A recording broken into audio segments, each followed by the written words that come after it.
Alright guys, so here we are once again for another unboxing. Today we're going to be looking at the Trainstar Exchange, which is a trainer plane. Now I actually picked this guy up from Hobby King, and as you guys may know, I've been taking to the skies recently. I've actually got a couple of planes myself, and I'm really enjoying that side of the hobby, just being able to do something different other than always going down to the BMX track to do backflips and so forth. And it can be quite relaxing, especially on a nice quiet afternoon, just going out to the park and taking to the skies. It's really quite a different experience, and I wanted to try and get some of you guys out there that are possibly thinking about taking to the skies yourselves, to just show you some trainer models that are available out there that will hopefully make that transition from ground vehicles to air vehicles a little bit easier. So the idea with this guy is that it comes with two wings, and it allows you to go from a 3-channel aeroplane to a 4-channel aeroplane quite easily. So I'm going to show you very quickly here just how it all comes in the box. You can see this particular wing has got a great big V in it. Now the idea with this guy is that it helps self-level the plane out a little bit. So when you're using this wing, you're not using any ailerons, and you can see the great big spar that it's running underneath here to stiffen it up. You're basically only using your throttle, your elevator and your rudder. So this allows you to basically tilt the plane up and down, turn it left and right, and basically goes forward and slow it down a little bit. But you won't be able to do any rolls or anything like that. So fairly easy to get used to, just being able to control the plane, keep a nice level flight, and turn it around and so forth without complicating it with too many channels. So that's the idea with this wing. Once you get a bit of practice in, and you're starting to get a little better, and you want to move up to a 4-channel aeroplane, well then there's another wing included in the box. You can see that this one is a lot straighter, still has a little bit of a kink in it, but very, very slight. And the beauty with this one is it comes with 2 pre-installed servos which allow you to use your ailerons here, and this then gives you a little bit more control on the plane, and you're able to do some rolls and bank it and so forth. And that will allow you also to fly inverted. Because it's a much straighter wing, you should be able to fly this guy inverted without too many problems. Whilst with the other wing, it's a little bit harder to go inverted because the plane will want constantly self-right itself. The other control surfaces that you have, of course, you have your rudder here, and you have your elevator, which also comes with a couple of nice big spars in the middle of it to stiffen it all up and make it all work accurately as best as it can. The fuselage itself is not foam. It's actually made out of a kind of very durable plastic. It's quite flexible. I can squeeze it and I can feel the strength in it. It does have a little bit of balsa wood going through the middle here to stiffen everything up, and there's also a little bit underneath the battery hatch here where you mount your battery. So all of this is already got all the electrics pre-installed. The only thing you need to do, of course, is just finish it off and connect up your wings if you want to use the ailerons, and of course put your receiver in here as well. It comes with a 20 amp ESC, and it has a nice brushless motor at the front here. So this guy, I think, will be a nice trainer plane. It shouldn't be too fast. You should be able to slow it down quite a bit as well. It just looks like a nice durable trainer aeroplane, which I'm hoping I'll be able to kind of give you guys some feedback on it as to how I find it, obviously coming from somebody that's still learning this side of the hobby as well. The other things that you get in the package, of course, you have your landing gear. This obviously goes underneath the front end of the plane. This is your little wheel for the rear, and this actually connects up to the rudder, so it's actually steerable. So when you're taxiing out the plane to your runway, you can actually turn it around quite easily. The propeller is quite a large one, and you get a couple of different adapters in there as well to mount it up to the motor shaft. They give you a little screwdriver, a bunch of hardware and linkages and so forth to connect up all your ailerons. They also include a couple of spare servo horns, which is quite nice. A little cover for the propeller, and of course to give you the cabling for to connect up your ailerons when you move up to the 4-channel wing. And this is just a little plastic piece to connect up the rudder. Now the plane does not come with batteries, and it does not come with a radio. At least my version didn't. The batteries that you need are these guys here. These are a 1500 milliamp and they are 3 cell, so the plane actually runs on 3 cell, 20 to 30C discharge. Something like this I'll probably get about 10 to 15 minutes flight time depending on how much throttle you use. So I'm hoping that these will actually give me plenty of flying time. And they also include some elastics. Now the elastics are obviously to connect up your wings. The wings don't actually bolt onto the fuselage, they just basically sit. If I can put this one on here and just show you quickly, kind of sits on here like so, and then you can see these little kind of rods that kind of stick out on either side of the plane. There's 2 more on the back, and you basically cross some elastics over the top of the wing.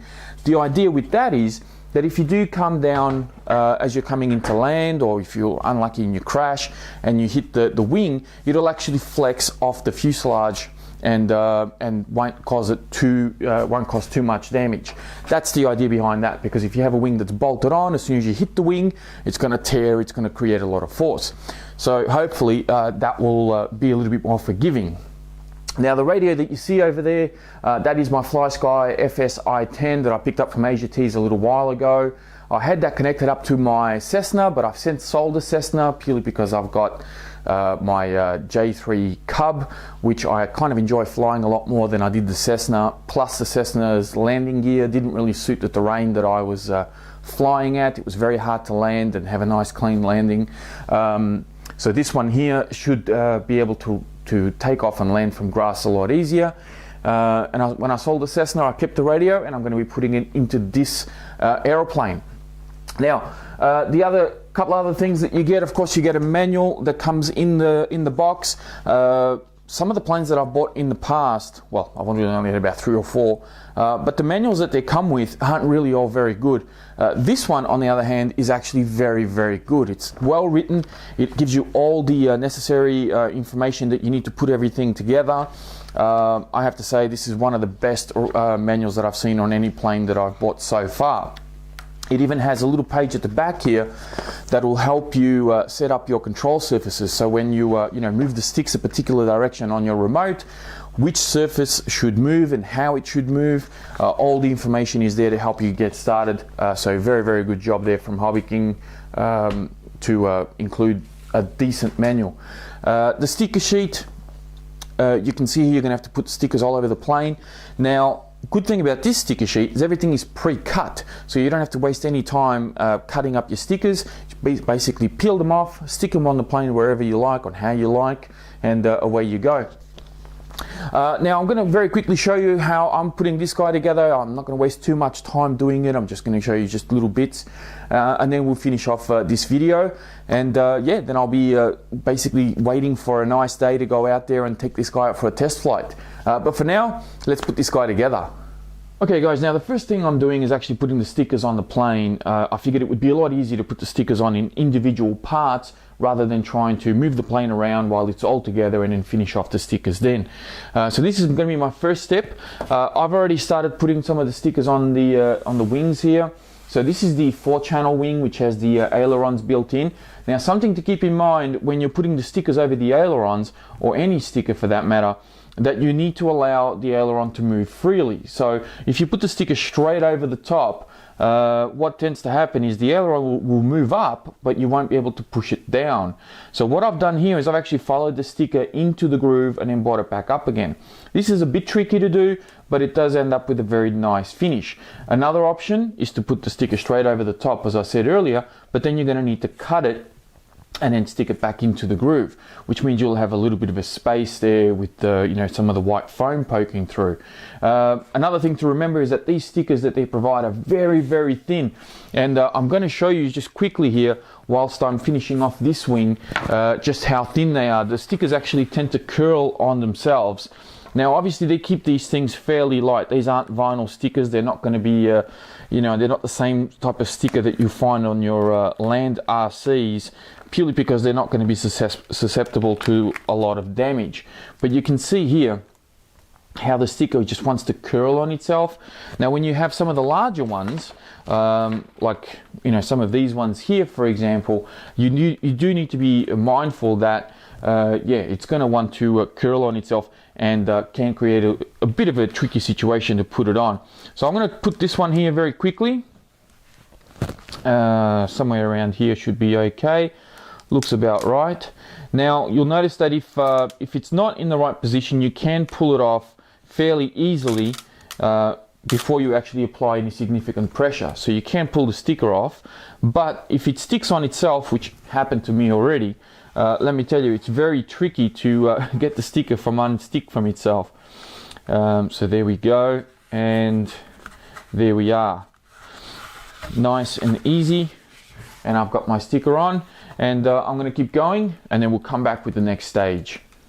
Okay, so I've decided to show you how I'm going to put the sticker into the groove here, just in case anybody's wondering how I'm doing it.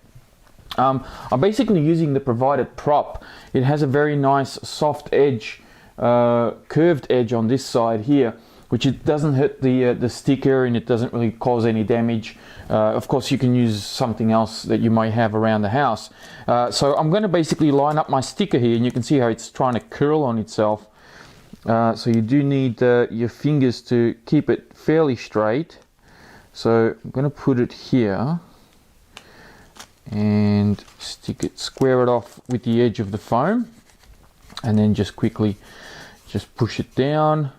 Now as I get to this surface, as I get to the edge here, I grab my prop. I actually open this up, so I bend it down just on the edge of the table here, and then I just very lightly squeeze that in and keep applying pressure all the way right to the bottom of that joint, and try to do as clean a job as I can. And that's basically how I do it.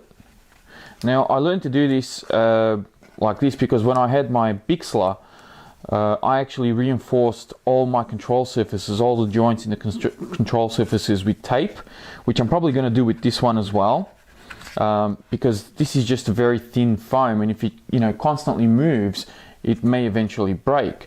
So I put a little bit of tape and I run it all the way down into the middle there to make sure that it stays nice and strong.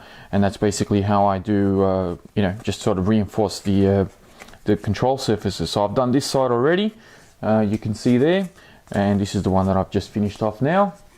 So that's all good to go. Pretty much I just have to put the stickers now on the fuselage, and then we can start assembling.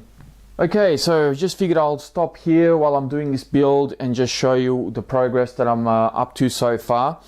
Just currently setting up my ailerons on this 4-channel wing that comes with the plane, and I've already got the main part of the plane all done. So my tail and rudder and elevator landing gear is all done there as well. I've got my prop already all done.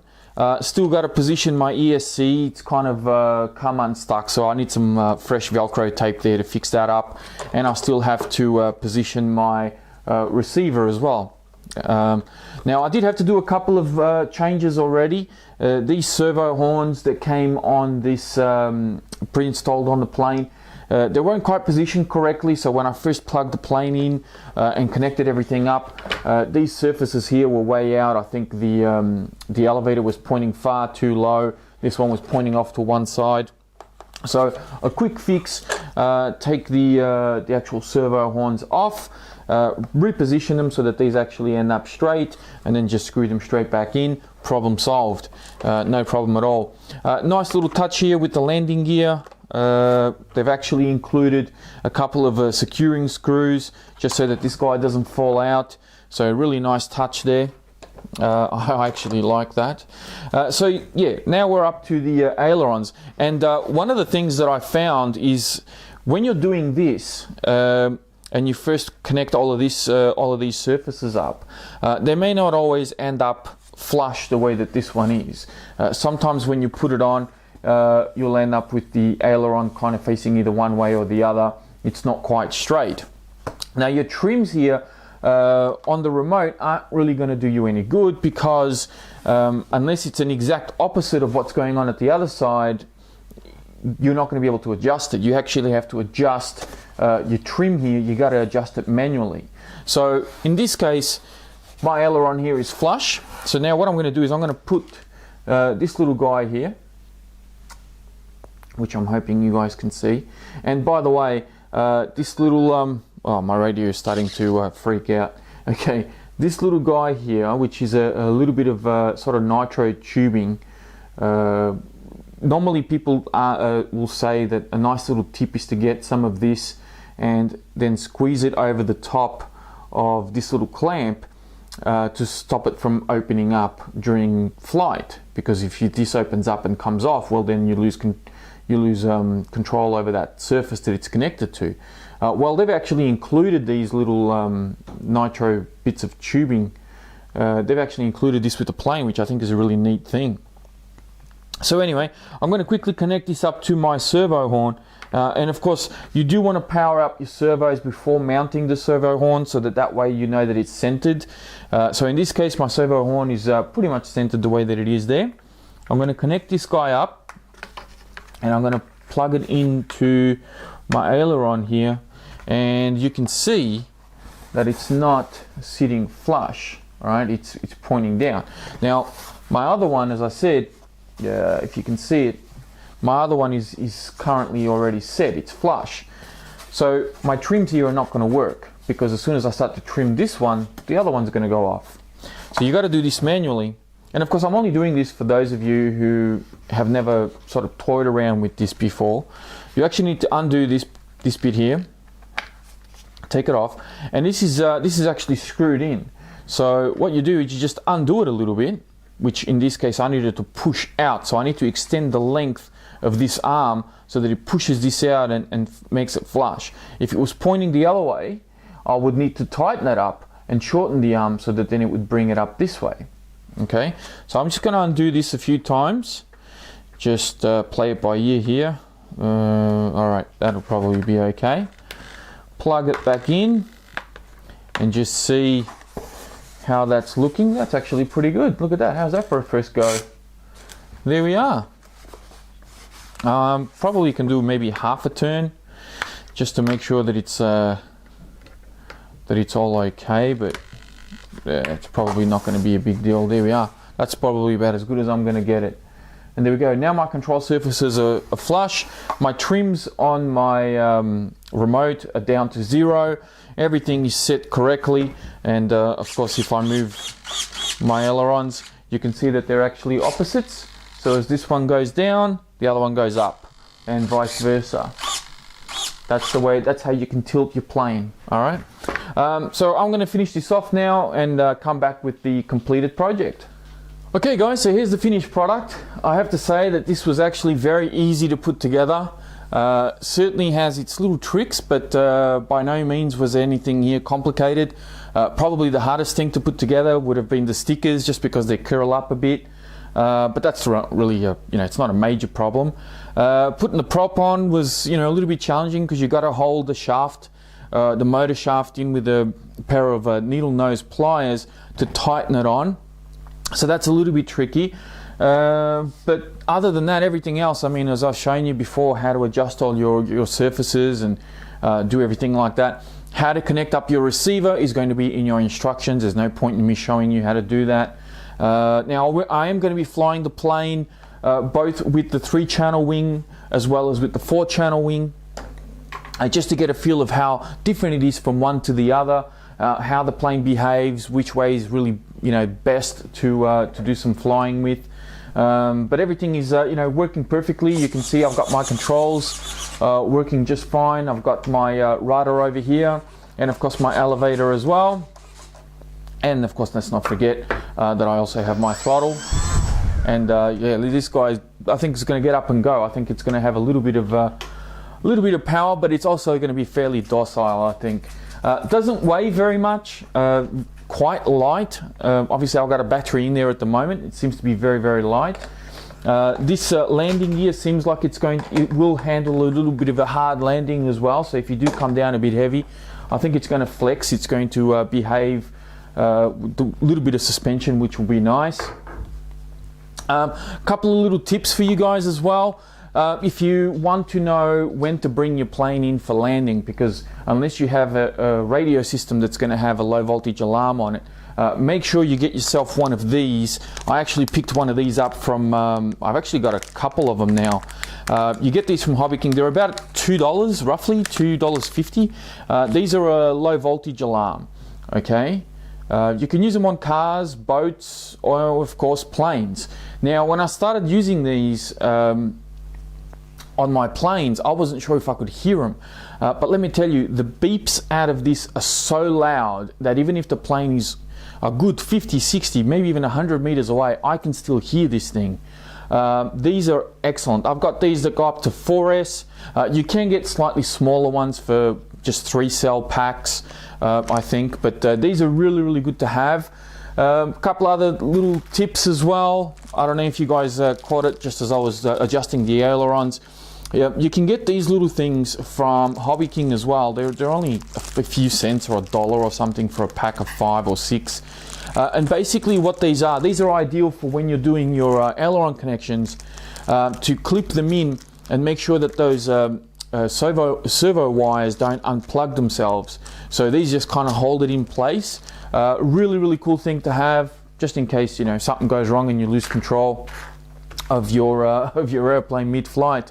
Instructions very easy to follow, pretty straightforward, as I said, no problem at all. Good thing with this plane as well, they actually I ended up with a few extra spares, and no, I did use all the screws required. It's just that they've actually given us a couple of spares here just in case, you know, you break something. So good to have. And that's it. Thank you very much for watching. Please be sure to check out the video description if you want more information on this plane. If you have any questions, please feel free to ask. I'll do my best to answer them and get back to you. But that is it from me, guys. Thank you very much for watching, and I'll speak to you next time.